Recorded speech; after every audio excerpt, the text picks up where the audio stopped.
This is Michael And Jessica. of the Grimm-Life Collective coming to you from the other side of whatever device you're watching this from. We're like the Travel Channel of horror, bringing you the spookiest destinations in your very own backyard and some other spooky places. You're watching Try 3 Productions and happy. Halloween. Ooh.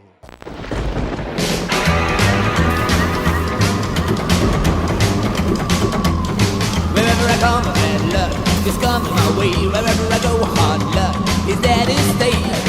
Good luck never stays a day. Bad luck's always coming my way.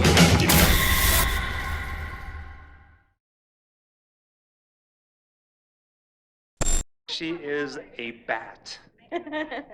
Everybody's obsessed with this bat cape that you have. I love It's it. beautiful. I'm obsessed with the eyes more than anything, though. Oh, yeah. Like those, those contacts are amazing, though. Hello, everybody. Yeah. Happy Halloween. Right? So, Michael and Jessica, we would really love to know, how did you guys begin? Well, let's talk about your personal life. How did you meet? Oh man, that's a story in itself. It really is. So, at the time, I was living in Savannah, Georgia. I was doing ghost tours at a place called the Sorrel Weed House. It's actually listed as one of the most haunted places in the South. And every night I'd go there and I'd do ghost tours and I'd take people on these late night paranormal investigations through the streets of Savannah. And you were living in Orlando. Yeah. And one day I'm sitting there looking at the monitors watching to see if any ghosts pop up. And I get an email from this one here that it was like this apology email for not being around. No, that's fair. That's fair to say that? You know, sometimes when you've had a bad breakup or bad relationship where you're not allowed to say talk to certain friend groups, and then you break up and you're like, man, I was stupid for even allowing that in my life. And it's like, wow, guess I got to do a round of apologies to some of the people who I had cut out as friends. And he was someone who was always really important to me. We were like best friends for like 5 years. We've never met. Never met. Never talked to each other on the phone, nothing. First but we were time best we talked friends. on Instagram. Over That's how we met too. Instagram, bringing people Pinball. together. over an Elvira pinball machine. Yeah. That's what it was. But I get this email. It was Halloween night. And right then and there, we decided that we just need to be near each other. So that Christmas, I drove from Savannah, Georgia, down to Orlando, Florida in an old '84 hearse. And we went to Disney. And Christmas Eve, I think Christmas it was, I asked you to marry me. In front of the castle. First time ever meeting each other, I asked her Yeah. to marry me. Before we met, we just knew. Yeah. And then fast forward a little bit. I like doing this. This is like the Cliff Notes version. There's a few more details, but Valentine's Be a Day, long we story. moved in with each other. May 1st, we were married. And that was coming up on 6 years ago and completely, we tried to wait till Halloween, but it was too far away. yeah, too far. Yeah, we couldn't make it that long. Oh, that's so beautiful. That's lovely. That's in a nutshell. Okay, and then tell us how did the show start up? When did you guys decide to do this, and what happened next? He has an origin story. I kind of joined midway through. It's a good question. I was homeless, living in Pittsburgh, Pennsylvania, and it was a snowstorm. And I was living out of my car, working for a pizza place in a place called Brookline. It's like a little suburb of Pittsburgh. And every night I was delivering food to people's houses. I'd go up, knock on the door, here's your food, and I'd see these families sitting there watching TV night after night. Sometimes it was like the same families 2 or 3 times a week. And I kind of promised myself that someday I wouldn't have that life. Like I wanted to be what they were watching or inspire them to get off the couch and go explore these places themselves. And I always had this love for horror and dark things. And when I was little, I wanted to be an author. I used to write short stories. So the very first Grimm-Life trip was not a video. It used to be a website. And it was Lizzie Borden's grave in Fall River, Massachusetts. And from that point, I was hooked. And back then, I didn't realize how far it would go. And it still can go a lot further. But I knew that in some way I wanted my life to be like this. And it has. And we inspire families to go explore. And they come up to us all the time and say, hey, I went to this place with my grandma or my little kid, and it's amazing. Or I've lived here my whole life and I didn't know that was in my backyard. Yeah, that's the biggest one for us. So we're always like, so we kind of, we didn't coin the phrase, but we were like, you got to go explore you don't know what's in your backyard. Yeah. That and always look up. There's always something above you. That is more often than not true, especially when you're in haunted houses. Yeah. Scary stuff. How do you guys pick your locations that you're going to explore? There's a very big bucket list, and we try to plan around things happening like this so that we can meet all you beautiful people out there. And we kind of just say, oh, you know what's in that area? Awesome. We go do it. We get asked all the time to do certain things. All the time. And there's always like, there's the top 10, you know. Oh, when people find out you're going to Chicago, they say, oh, you got to do Gacy, you got to do Al Capone. And I like to, there's a little exercise I try to do. It's like, you know, everybody goes to New York and everybody wants to see the Statue of Liberty. I want to see what's behind it. You know, what the Statue of Liberty is blocking. So whenever we choose something, it's always in our mindset to choose something that nobody has done before. Off the beaten path. Off the beaten path. Yeah. We try to bring history, whether it's good or bad, to people. You Especially know? things that have been overlooked by mainstream media or other, what do we call it, dark tourists? Dark tourists? Is Yeah, that the something like that, official yeah. phrase? Yeah. There's, like you're saying, a lot of people want to see Gacy here in Chicago, and almost everyone we know of has done it, and we're like, well, there's so much to see here, not just Gacy. There's so much to see here. So it's like, let's deep dive a little bit, because I feel that's a big passion with any horror fan, is those deep dive movies that you're like, okay, you like this movie, but do you know about this one? Like, okay, so this is like, and then you go and you start telling this whole story because of the passion that we have for these things. Yeah. And you know, speaking of horror movies, what are some horror movies for you guys that you could just watch over and over and over again? It's the faded question. Right? Yeah. Oh, gosh.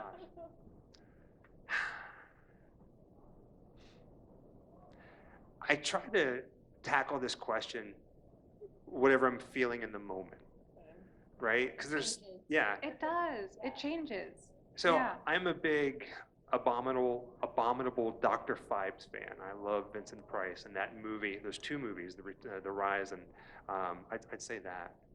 Yeah, I like 70s, and late 60s and 70s horror. So anything in that wheelhouse, I'll watch regardless anytime.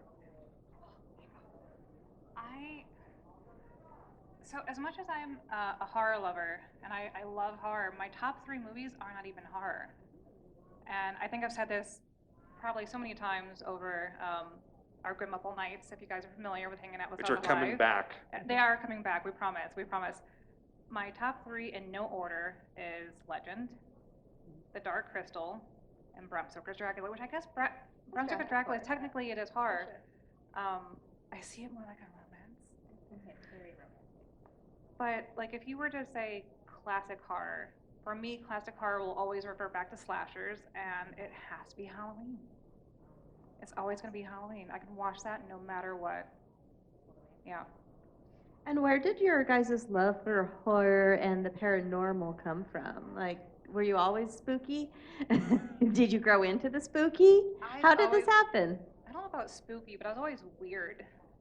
I think that's more appropriate because, so I was born in 1982, and we had a lot of the classics coming out then and right before. No one in my family watched horror. No one in my family. And to this day, my mom's like, I can't watch that. And she'll turn the TV off and she'll walk out of the room. And I'm like, no, you're missing the best scene ever. And I don't know. I think there's a lot of, like The Dark Crystal, that's a dark movie. That's a dark kids movie. There's a lot of dark films for children in the early 80s, and you just kind of go, ooh, what else is out there? But also you had the rental stores that had sections. You're like, oh, what's that? Oh, look at this case. Look at this picture. Oh, that looks so gruesome. Let's watch it. That's not even in the movie. That picture was not even in the movie. That always made me so mad. Yeah. Every time. Yeah. And I think kind of similar for you. I think we were both just oddballs growing up, and I don't remember you telling me anything that inspired your love for it out of natural curiosity. I have a story. Have I heard this story? No, you haven't, actually. I was just thinking, I was sitting over here, I turned to you and I was like, I don't think she's heard this story. We all love your stories, by the way. I think that's kind of how Grimm-Life Collective got started, because he's such a natural storyteller. So when he says he has a story I haven't heard, I'm all ears. Now we asked the right question. Oh, this man. time. So you took me way back. So again, growing up in Pittsburgh, my mother was a huge horror fan. She loved horror, especially Friday the 13th. My dad, absolutely terrifying. He will not watch them. Although it's funny, he'll dress up as like Freddy Krueger every year for Halloween, and it's awesome because he's got this big ZZ Top beard. It's so bizarre. But living in Pittsburgh, our family house, it was in my dad's family for many, many, many years. And his mother, whenever he was like 14 years old, she died. I want to say dysentery, but I don't think it was that, but she actually died in that house, and I didn't know that. And then when I was younger, I was on this medication that kind of screwed me up. Like I forgot how to write when I was like preteens. Like it was like this nerve medicine that just kind of screwed it up, and I had to learn to rewrite. And it turns out the medicine that they put me on, they actually technically overdosed me and I could have died. But I remember before I went to the hospital, I was laying in my room and this woman came up to me and sat down on the bed and put her hand on my leg and just kept telling me everything was going to be all right, and she was telling me stories. And I never thought anything of it, and then for the next couple nights, it kept happening. And my dad would hear me talking in the middle of the night like I was talking to my sleep. And I told him about this woman, and he kind of got freaked out. It's like that classic story, like, what did she look like? And I tell him, and he's like, what? And then he found a picture, and here it was my grandmother who died when he was 14. And I'd never seen a picture of her before. So I think that was the first time that I ever got really interested. And on our channel, we don't go ghost hunting. We purposely don't go ghost hunting. And it's not that we're scared to or we don't believe. It's just, I don't know, it goes back to always trying to do something that's different, you know, keeping in that mindset. That story had an awesome plot twist, if I can comment. Yeah. I was like, ooh, hallucinations? Wow, cool. Oh no, it's your dead grandmother. Yeah. Oh yeah. You're welcome. We thought it was the medicine. Yeah. Yeah. Right. Well, I mean, if you think about it, I mean, I don't want to get like too like weird because I don't know anything about this whole thing. But you know, when you start taking things that messes with your mind or the electrical impulses in your body, I mean, who knows what you can open up, right? So, I'm a believer in the ghosts, but only if it happens to me. Like, it's the weirdest thing. People have ghost stories, and I love hearing them, but sadly, I don't believe them unless I can experience it myself. So, were you technically, like, not on your deathbed, but, like, you were actively ODing from their instructions, from the dosage they gave you? Yeah, so they actually overdosed me to the point where I had to, oh God, another crazy story. I'll save that one for a different time. It's creepier. But I was taken to the hospital in an ambulance, and they said if I would have went one more day, I probably would have died. Oh my gosh. Yeah. Well, I'm glad you didn't. Yeah, thank you. Me too. We all are very glad of that. It got really grim in here. And I'm sure it's hard to pick, but you know, what are some of the really memorable locations that you've been to? Ones that just really stuck with you? It's kind of hard to choose, but Pet Cemetery. It goes back to Pet Cemetery in Bangor. That's not what I thought you were going to choose. Usually I choose Pet Cemetery, and you choose Buddy Holly. Buddy Holly too. Buddy Holly too. Buddy Holly too. Yes.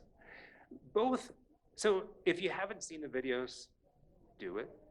But the Pet Cemetery filming locations and the Buddy Holly, the Day the Music Died videos, to me, they're kind of the same. They have the same kind of like haunting atmosphere. Very and haunting. You're Very there, haunting. and I feel like if you watch them back to back, it's almost like a double feature. They kind of go well together. But yeah, both of those. Those are the two.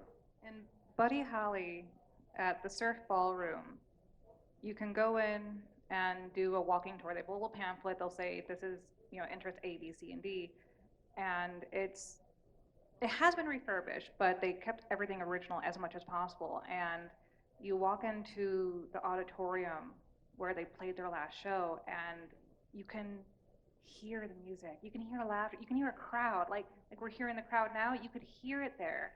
And you're going, okay, so my brain is playing a trick on me because obviously no one's here and there's no music being played right now. And it just felt so magical that you kind of really felt like you were there for a show, like you're just waiting for the band to go on. And I felt like I could turn around and talk to somebody who wasn't there.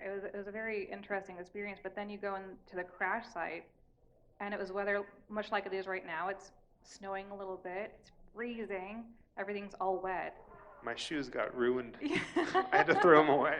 So the crash site happened in a field. I believe it's corn. It was chopped down by we went, and it happened on their property line. So the owners of the land graciously allow people to walk back there and pay their respects. There's monuments and everything that you can pay your respects to everyone who died. So you're walking literally just a dirt path. Well, because it was raining, it's now mud.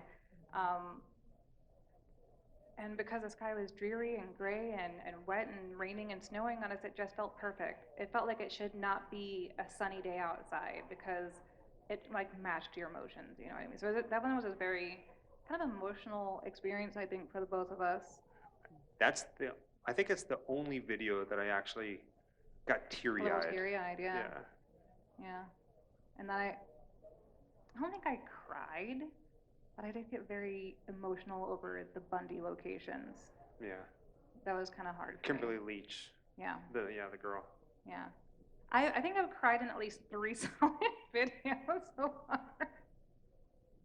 Well, I mean, considering the subject matter on which you're going on, I'm surprised some it's of them have only been 3. Positive. Yeah, like we went to the Dark Crystal exhibit in Atlanta, the Puppetry Museum Arts, and he knew it was in there and I didn't, and he was filming me coming around the corner, and I saw it, and like I'm shaking thinking about it, and I broke down crying because it was right there in front of me. It was a life-sized, the actual puppets used for the Skeksis and the Mystics, and they're huge, they're massive, and I'm about to cry now. Like they were just right there, and I was like, zoom in. you know, like it was very emotional. It was my childhood come true. So there's been like emotional instances of this is really hitting me very heavily because this horrible thing happened here and we're paying our respects, but at the same time it's like, oh my god, it's a Skeksis. I've been there. Totally been there. I Yeah. haven't got to go to that exhibit. Well, I know I haven't been to the exhibit, but I've been in that emotional state, seeing something as a surprise or a filming location even. First time, one of my first times visiting Chicago. First time I visited Chicago alone. I'm from California. I live here now, and I was staying in a hostel downtown because it was cheap and I was poor. And I'm walking around and I'm a diehard Child's Play fan. Everyone knows I love my dolls, right? And I look up and there's the street sign, Wabash and Van Buren, like in the opening of the movie, and I'm like, I am here. And I did that, and I was just like, it was right here. And 25 years later, it looks a lot different. They built a lot, they ripped a lot down, but I was like, this is the corner. And the red building was right there, and so I knew it was the corner. And I was like, yep. And I took her, when she came to Chicago for the first time last November, we took an excursion downtown, and then I took her to the old Carson's building where they filmed that scene in Child's Play 2, or Child's Play also. And I'm like, you're here. And I was way more excited than she was, but I had to show her. I feel that I almost want to say I feel that we're very lucky in what we do, but we definitely we don't say one day anymore, and he says this a lot. Like, he will apply a date to something, and we're always aware that that date can change, but it's like, we're gonna get out and do it. It's like, I never in my life would think that I've gotten to see half the things I've gotten to see, and it's just putting your mind to it and getting out there and going, and his amazing sense of Go get him. organization skills. Like, we both do research, but he can track stuff down and know exactly that we're going to be here, and we have about a good 15 minutes to explore, and then we're going to be here for another 15 minutes. And like, the way that, what do you call it when you do the itinerary? Like, there's a whole What do I mental call it? game that happens. I don't know. Oh, mental thing that happens. His brain's like a Somebody said computer. time management, but it's something. I think I called something at one point, but Yeah. I don't remember. Yeah, and I was going to ask you guys, like, how do you plan the sites you go to, and the logistics of it? Like, how do you plan this trip from like beginning to end? Like, and how long does it take? My hobby, and I'm going to say this is my only hobby in the world right now. I plan trips and adventures. I call them Grimm tours to places I've never been, knowing someday I'll go. And next year, we're going to be in the UK, traveling through England for 2 months. That trip's been planned for a very long time, even before we even made plans to go. Yeah.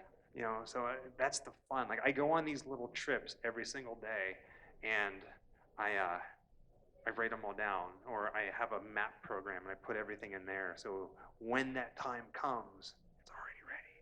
It's like dropping a pin on a map. So Yeah. you have a location to a cemetery. You're like, okay, I know I want to go there, and then I know I want to go to, say, 30 minutes away to this part of the city because something was filmed there. And you kind of just have to go, okay, well, we know cemeteries is Cemetery Safari. We don't know where the stone is, so let's allot ourselves this amount of time just to explore so we can find it. And you just kind of apply, like, say, a time zone to each location, and then go, well, that's about a full day, and let's see what we can fit into the next day. But what can go wrong will. Always does. Just say plot twist and go with it, you know, because something's always going to go wrong, whether your car breaks down or you go to the cemetery and for whatever reason that day the gates are locked and closed, which has happened to us a lot. There's a movie called Mask. It's with Cher and Eric Stoltz in it, and in it, Rocky, he's always putting pins on a map of places that he wants to go. I think that's what it is, and maybe that's where I get it from. Because I loved that Okay. movie growing up, and Yeah. yeah. And you know, tell us a little bit about what it's like getting to do these kind of con experiences, meeting fans, and also meeting other like horror fans. It's weird. In a good way, in a good way. You know, because growing up, we all love horror movies, right? Never in a million years did I think that I'd be at a place like this. But recently, within the past year, it really set in how weird it is. And it's a good thing. So we were in Cincinnati doing a convention there, and we were sitting right next to Tom Savini. Right next to him. And I'm like, how, why, how is this happening that we're here? I was about to lose my mind, and he's leaning over. He's like, hey, how's it going, con buddy? You know, and I'm like, what the heck? What? It gets weirder. So we're sitting there, we sign an autograph, and he's got a line, and somebody walks up to the table, a younger guy, like maybe like early 20s, something like that. He walks up to Tom Savini and he says, I'm a big fan. I found you from Grimm-Life. No way. Yeah. And I just did this. Because, you know, we did that video with him, and it was like our first big video. But I think that speaks a lot into how this industry is changing. And I don't want to get like all like that kind of talk, unless that's part of your questions. But for years, a lot of these conventions, it's been movie stars and people who've been in TV, and then here's these two people on YouTube, this family on YouTube that's showing up at these conventions, and some people don't know. We've been met with some promoters who go, I don't get it, I don't want them. And then other people are like, I will bring them. You know, I will pay for their flights. I want them there. I'm a fan. Families love them. People are reaching out to them saying, please bring these guys because they're a part of our family. I think with the creation of YouTube and what content creators are able to do to the extent of today, since it's indoctrination onto the internet, it's, I liken it to being the closest thing horror has to reality TV, I suppose. The horror community is vast, it's huge, and it's one of the nicest communities out there, if I may say so myself. You have occasional gatekeepers or elitists who are like, oh, you're not a real horror fan if you don't know this movie. And it's like, well, okay, but do you know this one? Like, come on, you know. Especially as a woman in horror, you know, I've never not felt welcomed in this community, whereas I'm also a sci-fi geek, and that one, look, it'll knock you down, you know. Try these. Great, now I gotta leave. It's a beautiful experience because we call this the Grimm-Life family because literally you guys are our family. You're our built family. You're the family that we asked for, that we welcomed in, that we've been looking for all our lives because we didn't have a strong family base from either one of us. I'm gonna cry. I'm sorry. Oh, please. Niagara Falls, Frankie. Niagara Falls. Niagara Falls. Not in the Kansas, no. That's just how giving and welcoming and accepting and beautiful this family is, even though it comes from a place of death and gore and chasing people down and stabbing them or bouncing them off a tree in a sleeping bag, you know. I think it's just morbid curiosity and entertainment. We obviously, there's probably less psychos in the horror community than there are other fan bases. I believe that wholeheartedly. So getting to come here and meet you guys, if you've met us before or seen our videos on a convention, you know I'm gonna hug every single one of you. But if you ever come up to the table or if I see you in passing and say, oh my God, I'm a fan, can I go picture? I'm like, you gotta give me a hug first. You know, and that's just because there really is a closeness here that I have not felt in any other community. Totally agree. You feel the love like immediately walking into a horror convention. Yeah. I feel like you hug people you don't even know, but you feel like you know them because you do kind of know them. Yeah, Really, and like we do, though. my first horror convention, I was very, very nervous. It was like 5 years ago, and my husband wouldn't go with me, and he's like, "No, you go have fun. It's your thing." And I'm like, "But I'm scared to go alone, not because I'm scared of the horror people, because I've loved this since I was 7." Yeah. Or 8, but I was like new hotel, new environment, alone, no Bit know nerve-wracking anyone. to go Um, places alone. For And sure. I walked, the first time I walked in, it was at this hotel, different con in this hotel. I walked in that room and I was just like, I said, this is my tribe. I don't know a single person in here except the celebrities. And I instantly felt at home and I was hooked. And it was just the most beautiful family ever. And I've gotten the best friends, this one, and some others, many, many others out of this over the last 5 years. And it's more than I could have asked for. And you had your first horror convention a year and a half ago in Indianapolis. Baby. Can we just talk about your first experience out there? I mean, I was nervous too, especially because I was going to be on stage talking to people who were heroes of mine. It's like, what am I going to ask them? And yeah, just I had never really been in a con before. I don't have a lot of horror friends, It you can know, be back overwhelming. home. Yeah, it was just everybody had great T-shirts. There was amazing things, and just you can just have conversations with anybody. I would do it every single day if I could. I feel like Every weekend. And we should also say, this is an overshare, I'm sure, but you talked about, you know, your first time meeting and first date, right? That con was the first time we met in the flesh. I was waiting for her at the door of the hotel. She walks in and we hugged, and it was just like beautiful. You know. Hey, that's awesome. There's always beautiful things happening at the horror convention. It really is, You know, and people witnessed it and took pictures. And it's like we've been always call talking the for horror years, but this is the first every time we've convention we touched go each to, other. whether it's here or I always forget the names of them, the one in Orlando. Spooky Spooky Empire. Empire. The staff is always like, this is my con family. We don't see each other except for conventions, and it's like they may have not seen each other for a full year, and it's like they saw each other yesterday. And it's a lot like that here. And one thing I do want to touch on too is that there is so much respect in this community. Like, Twitter and like online places are very harsh, right? But in the horror community, even on Twitter, everyone's just always like, man, that's awesome. You know, like, and we're always asking each other questions and suggestions, and I rarely come across someone who's just being a twat. Sorry. We usually don't cuss. This is usually PG family related, but I always say My if eyes it's an went, after "What?" hours or if we're, you know, at a This is table. after hours. This is after hours, yeah. But I mean, there's just so much love and respect here, and it's what keeps us coming back. But I mean, it's also, we're just big kids. Yes. We're big kids. It's That's summer camp. It's literally summer camp. And we have Jason. But we also, you know, some people will go to different conventions and we see the same people at the different conventions. You guys know what it's like, right? And it's a reunion. It's 4 days of hanging out with the people you love, and you might see each other once a year if you're lucky, maybe less, or twice a year. And it's a big reunion. It's summer camp. It really is.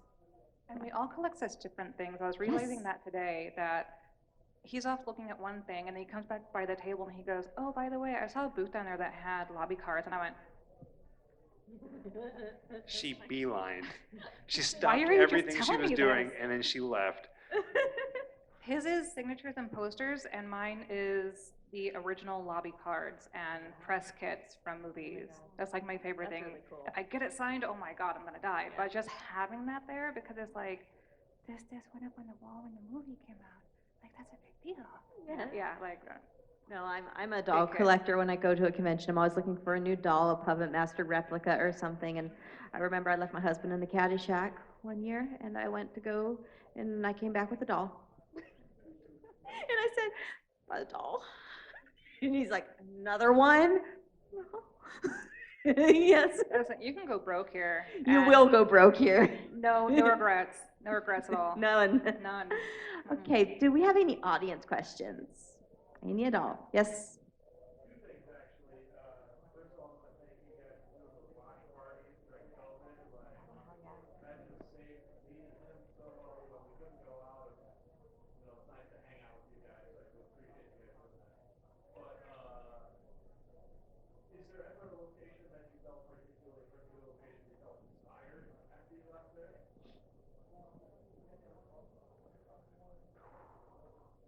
Yes. Well, yeah. Well, about the watch parties, I mentioned real quickly that they are coming back. We travel a lot, and we want to do them because just like it helped you, they help us too. You know, during the lockdown and everything, we were stuck at home. You guys were stuck at home. It was a way of like a lifeline. So we want to bring them back. We And think like a about them safe all the space for time. horror fans too, you know, like just come hang out and be with friends. And I think the first one was right around Christmas time. Yeah. So when we get back to LA the first week of December, we're going to start doing them again. We haven't made an announcement yet, but they are coming, and we're really excited about it. I say all the time, and sometimes in videos, but off camera I say a lot, does it get any better than this? And it does. Every single day. And I don't want to be like a poster on a guidance counselor wall, but every time that we go out and we film something, and then editing it and creating a story, it inspires me to just go out and just see the world. The world's such a big place, and there's just so many things that I want to see, and sadly, I'm going to be dead before I can visit them all. But it doesn't stop me from going out and taking this one with me, or she's taken me, you know.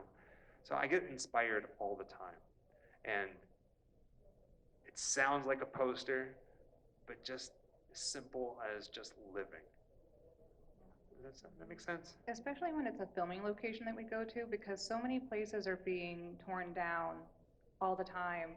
And you'll go and visit a place and you're like, oh my God, I'm so glad this is still here. and then it makes you think of something else that's maybe just as old, and you're going, oh man, we got to get to that one before they tear that one down, because who knows, you know, the condition that we find places in.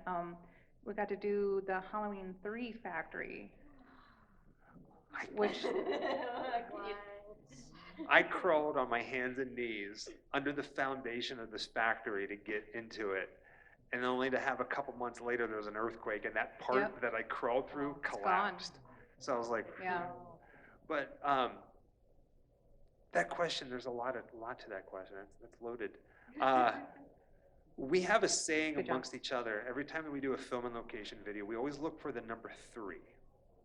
And that started whenever we did the Lost Boys filming location. And talk about inspiring, right? And we always say look up, but we always look for the number 3. And that's for that little tiny thing in the video, no matter what it is, that it could be, I'm doing a video on the Statue of Liberty, but look at that crack right there. That is so cool. Do you know what the that crack's history of from? that crack. I can tell you. That's our number 3, where it's like the thing that is so overlooked. And that's the stuff I love to find in the videos, is the number 3. The things that you can still see from either a filming location for a movie or a TV series, and you go, you know, this looks like it, but so much has changed, and you go, no, because that thing right there, I can tell you, matter of fact, that was in it. It was like, look, I can put, and we do this to each other all the time when we're on location. We pull out our phone, we pause the movie and go, look, it's right there, that's it. And I always take the long way when I tell stories. So I completely forgot to tell you why the number 3 is important. So the Lost Boys on the boardwalk, the scene where Michael and everybody are on their dirt bikes and they're getting ready to ride off, and Star's on the back, and Michael's like, my bike won't keep up with yours, or it's not that fast. He's like, all you gotta do is keep up. If you look behind Michael on the wall, there's a number 3. And it's like slightly out of focus, but you can make sure that you can see it. It's still there.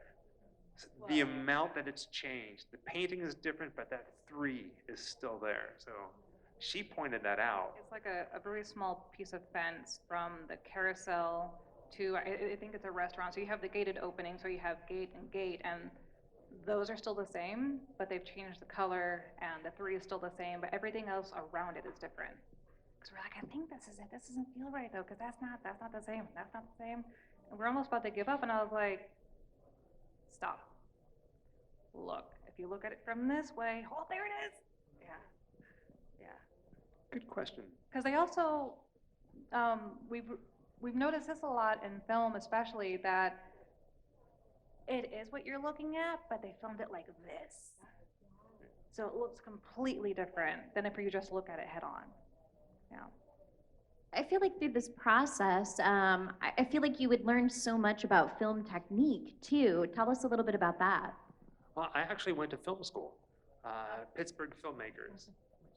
So and every time I turn the camera on, we'll line up a shot. We're getting ready to tell a story. And I'm like, no, something's not right. It doesn't look right. It's not visually appealing. The rule of thirds. And she's like, oh my God, just shoot the dang thing. I'm like, no, we got to go this way. And we're always trying. The hardest part of the video is always the hardest to do, to find that opening picture that people are going to go, wow. And then they sit back, and then you just take them on a journey. And especially because not every subject has something like that. And I think that goes back to when I went to film school, which was so long ago in Pittsburgh. But I'm sorry, what was the question? You know, tell me a little bit about, you know, what you've learned kind of about filmmaking in these particular films through visiting these locations and seeing them right in person like that. A lot of times whenever we're delving into the filming location, a lot of people go and they're like, oh, this is the building, and then they move on. I like to recreate the exact shot and line up as close to it as I possibly can. And I've learned a lot.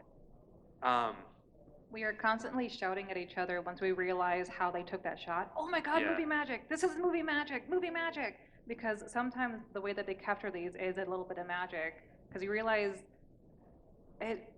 some things look so simple, but what they had to go through to get that is mind-blowing for this little 2-second shot. And I think the biggest thing that we've learned especially if you're a location hunter and you go out, and if it's a location that nobody's done before, which we love, and it's not into that, but a lot of times productions, you don't realize this, but if they're filming, they try to stay close to where they're filming.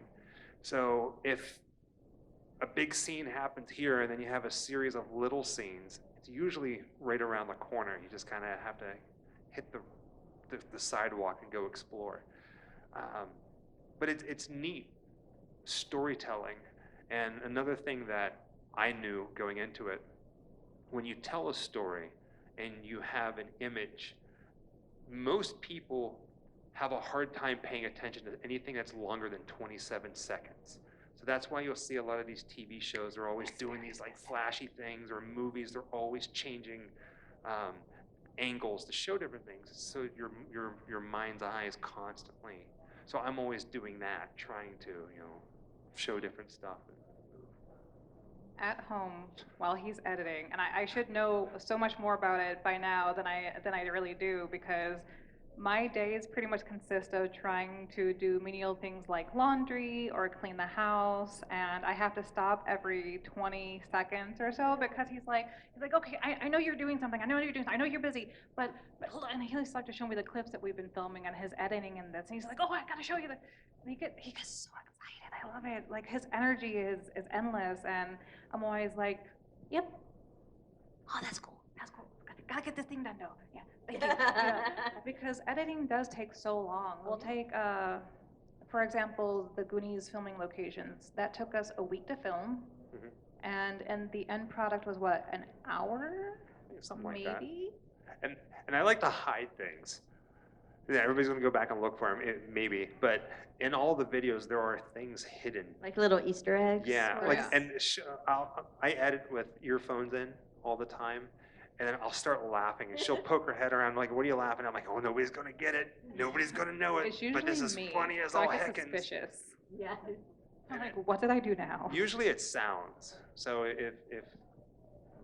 if you're watching it and you're listening to it, I like to overlay sounds and put weird things in that just kind of, and nobody ever gets them either, which is the best part. Yeah. Yeah. You know, I loved this one video you did. I think it was a year ago. I don't think it was this last Halloween, so I think it was the Halloween before. And I'm so sorry, I can't remember where you were at, but you were going to visit a haunt, like an amusement haunt, but in the daylight. And it was amazing because you were talking about how they build all the stuff and how they would post videos building the stuff. And it was such a beautiful location, and just seeing it in the daytime, you could see all the details on it. It was so stunning. And they only ever open these things up at night, but watching you guys walk through it in the daytime made me want to go to those things in the daytime. Was it outside? Yeah, It was haunted overload. yeah. Yeah. And you were walking I knew down the that trail. Oh instantly. my God. That place is. I love that video so much. We did a part 2. I did not see the part 2. It's Now I gotta go find the part 2. Well, this past Halloween, we just got done. We took 2 months and we visited all the scariest haunts in the United States and turned the lights on and showed how they scare you. And a few of them, we actually went in with their camera, something that they don't usually allow, and recorded the haunt. And Haunted Overload was one of them. Hell's Gate here in Chicago, or Lockport, Illinois, was one of them. John LaFlamboy, amazing people. Scary as hell house. If you haven't been, you got to go. I had an anxiety attack. It was so good. But Like, in a Haunted good way. Overload is just amazing. Just beyond, there's nothing like it. Yeah. I mean, it looked like real. I wouldn't think that was an amusement. It looked The realistic. corpses Everything. wrapped in burlap sacks. Even the pillars along the walkway. I mean, the detail was I think amazing. everything is, so it takes place in, I guess, it's technically a pumpkin patch. It's on a farm, and there's a heavily wooded area. So what they use is all technically, I guess you would consider driftwood, but since it's not near a river, it's just found wood. So they take it as it is, and they build things out of it. And we watched, they put out videos all year long of them building this thing, and the creative force behind it is probably one of the most mind-blowing experiences I've ever seen, because these things are 50 foot or taller high. They're massive, and if you were to do the daytime walking tour, wear comfortable shoes, guys, and take a snack. Because I'm hypoglycemic, so I just thought, oh, we'll be in there 40 minutes, we'll be fine. 3 hours later, so we stopped and we filmed, we take pictures, but we didn't stop that often. So it was mostly walking. It was long because you're stopping and going, oh my God, quick, baby, get my picture. You know, like you didn't want to leave this place, and then before you know it, you're like, I'm only halfway through. Because it's just very, very long, and it's all natural paths. There's no like brick paths or gravel or anything like that. So yeah, if you ever get the chance to visit, I hope to God you do, because it'll be an experience that you'll remember forever. Comfortable shoes, take a snack. Noted. Yeah. And again, it's so cool that you basically got to highlight all the craftsmanship behind that for your audience. Because that's not something all of us see, especially since we're doing these things at night. Just to expose people to the craftsmanship behind it. That's amazing. Yeah. So, you mentioned that you have the watch parties coming up. What are some other things coming up for you guys that you're really stoked on?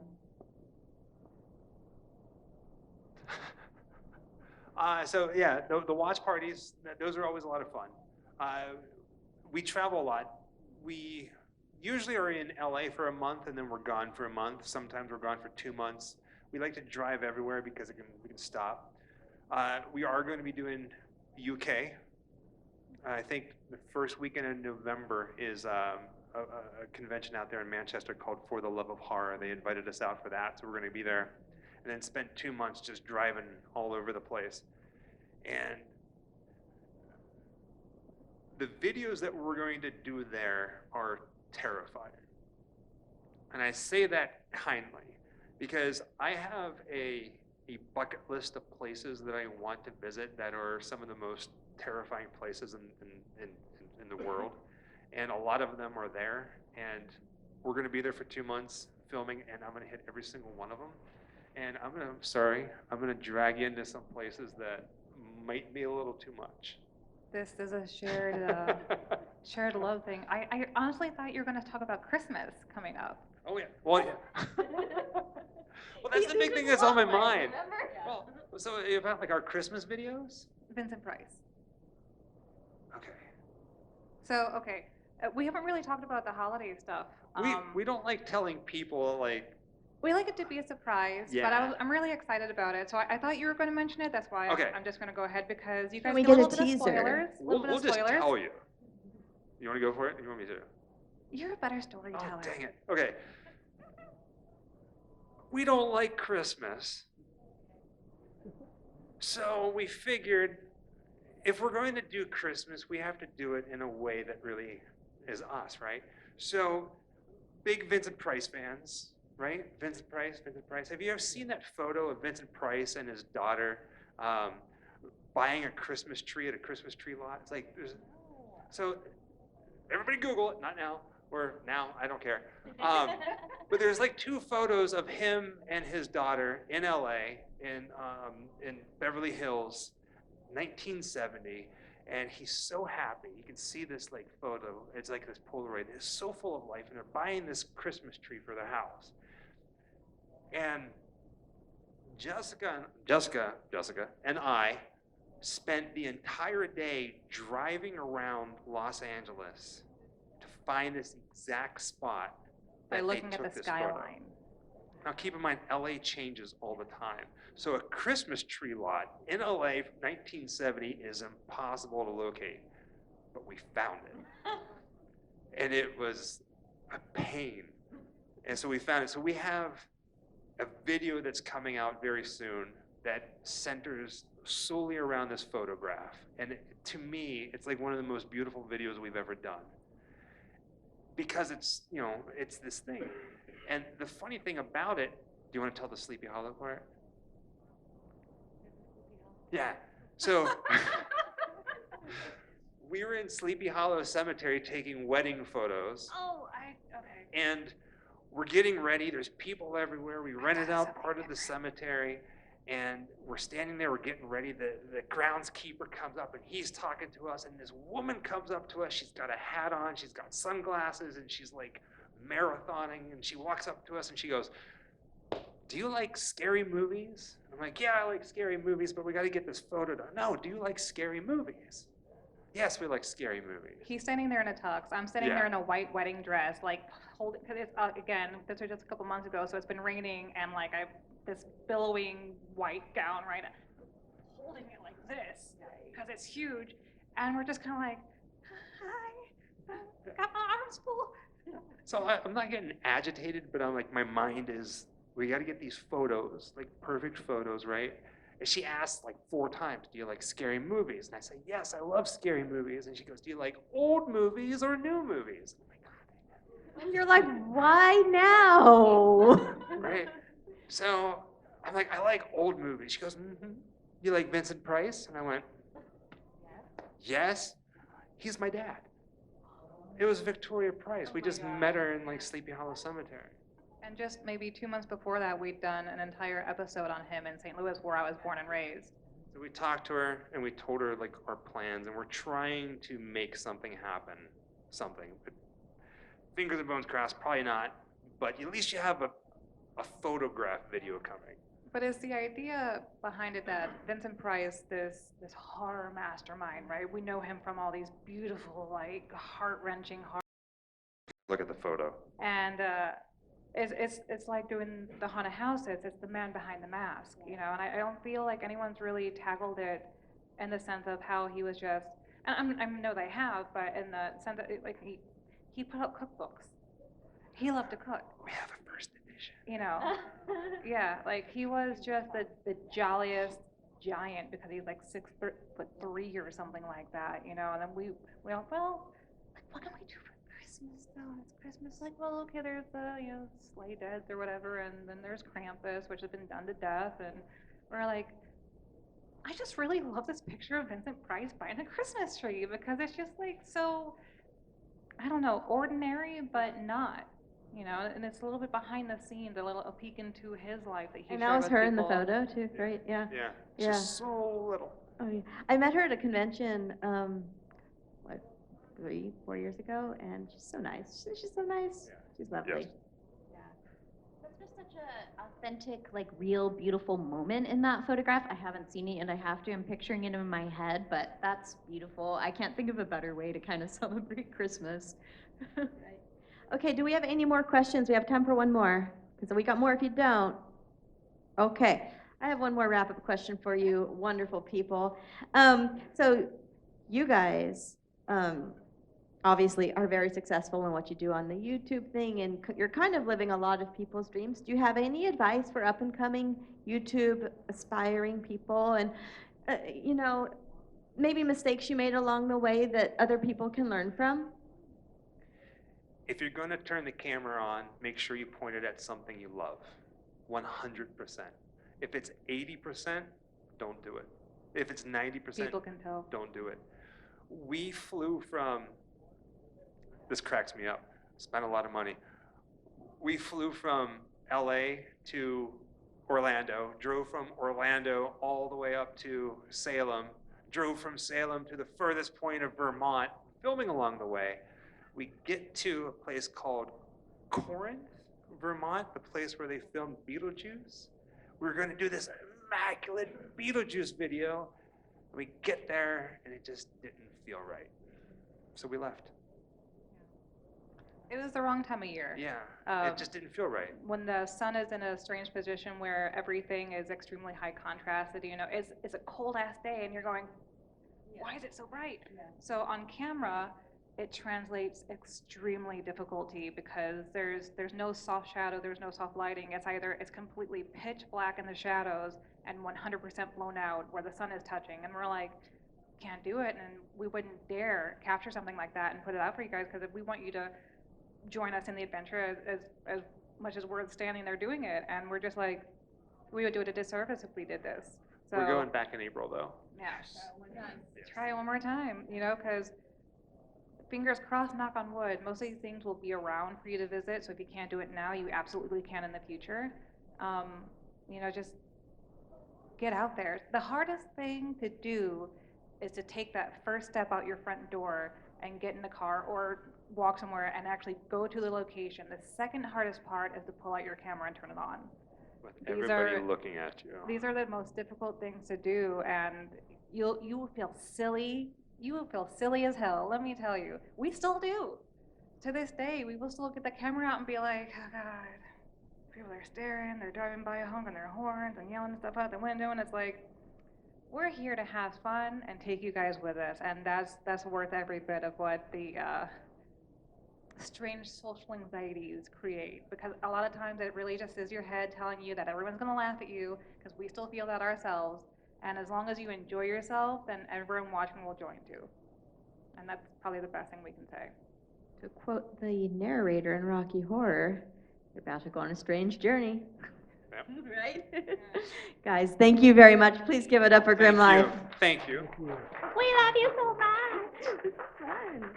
Wherever I come, bad luck just comes my way. Wherever I go, hard luck is there to stay. If I say yeah, people laugh, say I'm mad. If I say no, I think you're furious and I get sad. Good luck never stays a day. A bad luck's always a coming